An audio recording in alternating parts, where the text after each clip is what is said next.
Good morning प्यारे बच्चों। तो आज हम लोग संख्या पद्धति के अगले वीडियो में आ चुके हैं। पिछले वीडियो में हमने आपको बताया था कि कोई भी संख्या 2 से 3 से 5 से और 9 से 6 से कैसे विभाजित होगी, हम कैसे पहचानेंगे कि कौन सी संख्या 2 से 3 से 5 से 6 से 9 से विभाजित होती है। आज के वीडियो में हम बात करेंगे कि कोई भी संख्या 8 से और 11 से और 10 से कैसे पूरी तरह से विभाजित होगी, इसकी पहचान करेंगे। तो मैं प्रभात त्रिपाठी नवोदय एक मिशन में आपका फिर से स्वागत करता हूं। और जिन साथियों ने अब तक इस चैनल को सब्सक्राइब और लाइक नहीं किया है, आपसे अनुरोध है कि आप पहले चैनल को सब्सक्राइब कर लीजिए और बेल आइकन जो नीचे है ना, उसे जरूर दबा लीजिएगा। मेरा वीडियो आप तक पहुंचता रहेगा। तो चलिए हम आते हैं अपने बिंदु पर। आज का अपना विषय है कि 8 से विभाज्यता की जांच करना, यानी कोई संख्या 8 से कब विभाजित होगी। तो 4 या उससे अधिक अंकों की संख्या अगर 8 से विभाजित तभी होगी जब उसके अंतिम 3 अंक 8 से विभाजित हो जाएं। 4 या उससे अधिक इसलिए कहा गया क्योंकि 3 की संख्या है अंकों की है या 2 अंकों की है तो सीधे भाग से हम पता कर लेंगे। समस्या तब होती है जब वो 4, 5, 6, 8, 10 अंकों की कोई संख्या हो, फिर हमें समस्या आती है। तो करना क्या होता है, अंतिम 3 अंक, जैसे ये संख्या लिखी है तो इसके अंतिम 3 अंक हो गए 216। अब 216 जो है, क्या ये 8 से विभाजित है? आप पहाड़ा पढ़ के देख लीजिए कि ये जो है कितने बार जा रहा है। तो 216 है ये। आप 8 का टेबल पढ़िए तो 8 के टेबल से पहले आप 2 बार ले जाओगे, फिर कितना बच जाएगा 5, और फिर ये 56, यानी आप देखिए 27 टाइम्स ये गया।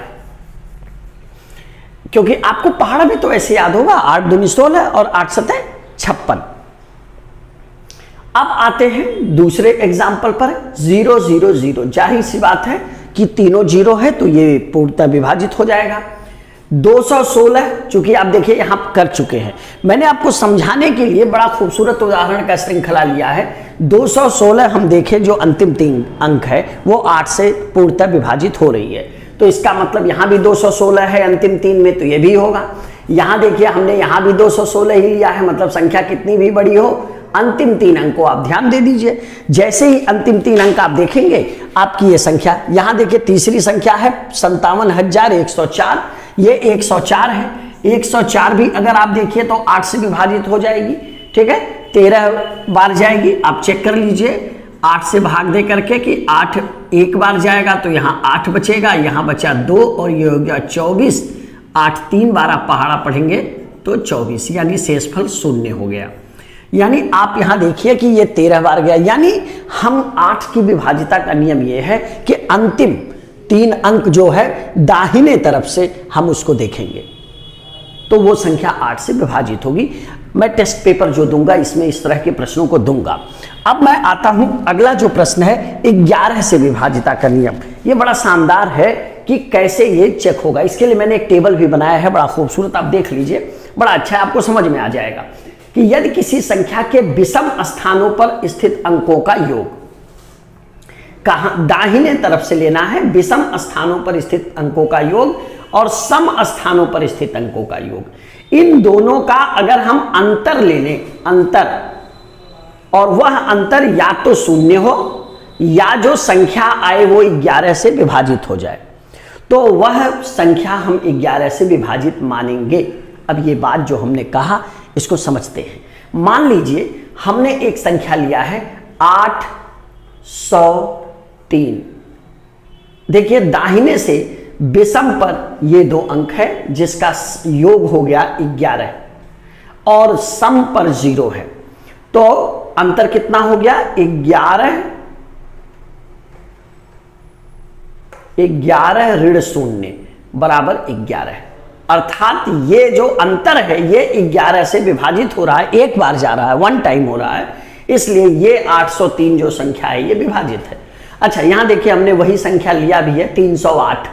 308 में आप देखिए 3 और 8 विषम पर है, यानी दाएं से विषम स्थान के अंकों का योग, 8 धन 3 11, दाएं से सम में 0 है, तो 11 और 0 का अंतर 11 हो गया, ये आपका 11 से विभाज्य है, इसलिए ये जो है 11 से विभाजित होगी। आइए चलिए ये देखते हैं 1331। हम दाहिने से विषम यानी 1 और 3 को जोड़ेंगे तो 4 आएगा, दाएं से सम यानी 3 और 1 को जोड़ेंगे तो ये भी 4 आएगा, इनका अंतर 0 हुआ। तो शून्य जो है यहां कहा गया है कि शून्य हो या तो 11 से विभाज्य संख्या हो। अगला आते हैं कि 6, 1, 8, 0, 9। इसमें अगर हम दाहिने से विषम देखें तो 9 है, 8 है, 6 है, 9, 8, 6, इनको आप जोड़ दीजिए तो 9, 8, 6 का योग कितना होगा? 23 होगा। और सम पर कौन है? 0 है और 1 है, 0 और 1 इसका 1 हुआ। 23 और 1 का अंतर कितना आया? 22। आप 11 का पहाड़ा पढ़ेंगे तो 22 दो बार में आएगा। यानी आप देख रहे हो कि ये सभी संख्याएं जिनको हमने उदाहरण के लिए लिया है, ये संख्याएं जो है 11 से विभाजित हैं और इसकी जांच इस तरह से हुई कि दाहिने से विषम अंकों का योग और दाहिने से सम अंकों का योग, दोनों का अंतर जो आ रहा है वो या तो 0 आ रहा है या तो 11 के जो गुणज हैं यानी जो 11 का मल्टीपल है वो आ रहा है, यानी वो संख्या 11 से विभाजित हो जा रही है। अतः यह संख्या जो दी गई है ये 11 से विभाज्य होगी। तो विभाजिता का ये दूसरा वीडियो था। अच्छा, 10 की विभाजिता की भी मैं बात कर दूं तो कोई संख्या 10 से तभी विभाजित होगी जब उसके इकाई स्थान पर 0 हो। एकदम क्लियर है, 10 का तो कुछ सोचना ही नहीं है। जैसे मान लो 20 तो 0 आ गया इकाई स्थान पे तो 10 से विभाजित हो जाएगा। हमने कहा 70, 0 आ गया इकाई स्थान पे तो 10 से विभाजित हो गया। हमने कहा 800 तो ये 0 इकाई स्थान पे आ गया तो 10 से विभाजित होगा। तो आज के वीडियो में हमने आपसे 8, 11 और 10 के विभाजिता के नियम पर चर्चा की और पिछले वीडियो में हमने शेष अंकों के विभाजिता के नियम पर चर्चा की थी।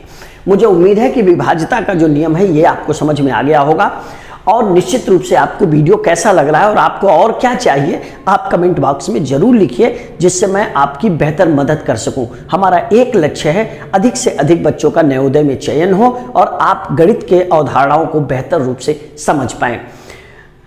शाम को मैं आपको प्रैक्टिस पेपर दे दूंगा, आप उसे सॉल्व करिएगा और फिर मुझे बताइएगा। अगर अब तक आपने चैनल सब्सक्राइब नहीं किया है तो प्लीज़ अपने दोस्तों के साथ शेयर करिए और इसे सब्सक्राइब कर लीजिए। तब तक के लिए अपना ध्यान रखिएगा। धन्यवाद।